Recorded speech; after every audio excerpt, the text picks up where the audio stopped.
Dobar dan, profesorce. Dugo se nismo vidjeli. Dobar dan, gospodine Trinoviću. Ova dva mislim se stvarno brzo prošla. Znate, posao. Znam, drago mi da ste došli. Evo, našao sam ponovo slobodno vremena da dođem i da vidim sina kako svira na javnom času. Ali, Nandin...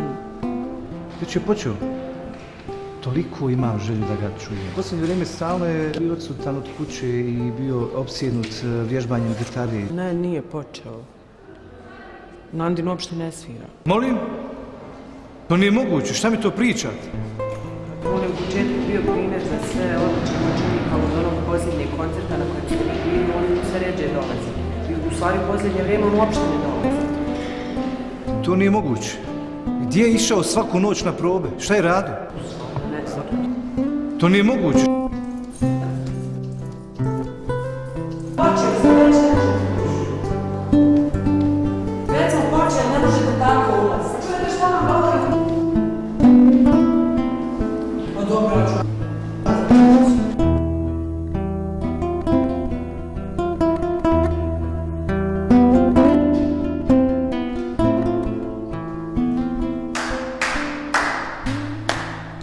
Prekinuli zbog mene. Niste morali. Dajte, molim vas, ne možete tako u program prekidati. Hajde da izađemo da porazgovaramo. Nastavit ćemo, naravno da ćemo nastaviti. Nastavit ćemo, ali sa Nandinom. Sa Nandinom nastavljamo. Sa.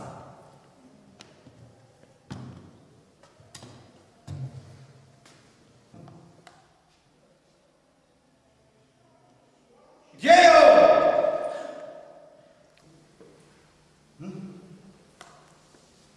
Nandin je luzer. On ne nastupa. Takvi kao on bježe, šastu i glume mamute. Zapravo su niko i ništa. Zaboli li tebe kad taj jezik od tog brbljanja, ha? Kako mi se obraćaš? Sjedo. Gdje je Nandin? Brzo. Ko si ti šta dao spravi? Napolje!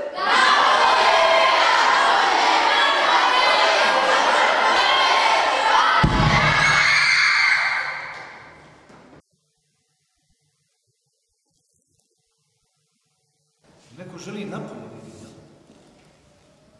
Ali još neko pametan ovdje. Hrabro možda. Stari, pa šta se radi?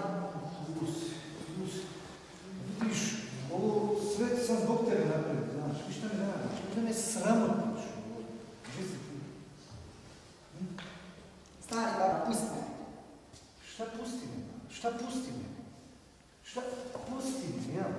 Pusti me! Da te pustim! Ideš u najbolju školu u zemlji, oblačim te najbolje. U te patike sam tvoje uložio više nego u svoje kompletno dijete. A gospodin puši i ja pušiš, a? Tako mi sramotiš. Budi van. Ono, gospodo, želim bude dan. I sad će da vidiš kako se živi, znaš. Brš napolje! Brš napolje! Brš!